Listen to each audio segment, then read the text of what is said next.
అధ్యాయం 14వ వచనం ఒకసారి మనం చదువుకుందాం.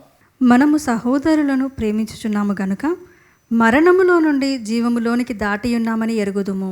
చాలా మరణములో నుండి జీవములోనికి దాటి ఉన్నామని ఎరుగుదుము. ఏంటి మరణం, ఏంటి జీవం? మరణం దేనికి అంటే, మరి సృష్టికర్త అయిన దేవుడు ఆయన పరిశుద్ధుడై ఉండి ఆయన ప్రజలు పాపం చేస్తూ ఉంటే తండ్రి సహించలేడు.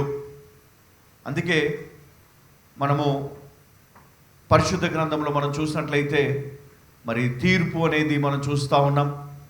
శిక్ష,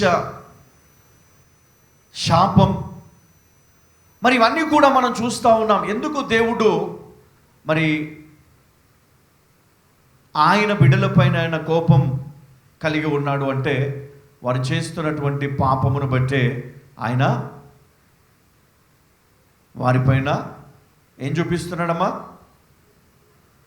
కోపాన్ని చూపిస్తూ ఉన్నాడు. ఆయన భయంకరుడు కదా, వాక్యంలో మనం చూసాం. ఆయన భయంకరుడు అంట, చాలా కోపిష్టి అంట ఆయన. అయితే మరి ఆయన మన జీవితంలోనికి ఏం తీసుకొని రావాలనుకున్నాడంటే, జీవమును తీసుకొని రావాలనుకున్నాడు. మరణములో నుండి జీవములోనికి దాటి ఉన్నామని ఎరుగుదుము అని బైబుల్ చెప్తుంది మనకు. కాబట్టి ఈరోజు మనము ఈ మరణములో నుండి బయటకు రావాలా అంటే, ఈ మరణం అనే కాడి మన జీవితంలో ఏ విధంగా ఉందంటే, ఇది ఒక రోగాన్ని కలిగిస్తుంది. మరణము దేనికి సంకేతం అంటే పాపానికి. పాపం యొక్క వేతనము మరణము. ఆ మరణం ఇప్పుడు ఏలుతూ ఉంది. దాని ద్వారానే రోగము, లేమి, బాధ, భయము, బలహీనతలు, మరి శత్రువు మనం చూస్తూ ఉన్నాం. మరి వీటి నుంచి మనకు బయటికి రావాలని ఉంది, కానీ రావటం లేదు, రాలేకపోతున్నాం. ఎందుకు? సత్యం తెలియదా అమ్మా? సత్యము తెలియదా మనకి? పాస్టర్ గారి కంటే ఎక్కువ తెలుసు కదా, చాలా తెలుసు, కానీ అందులో నుంచి బయటికి రాలేకపోతున్నాం. ఇక్కడ సీనియారిటీ కాదు కావాల్సింది, ఇక్కడ వాక్య జ్ఞానము కాదు కావాల్సింది. ఇక్కడ మనకు కావాల్సింది ఏంటి అంటే, దేవుడు మనకు చెప్పినట్లు చేసేవారు కావాలి. అన్నీ తెలుసుండడం లాభం ఏముంది?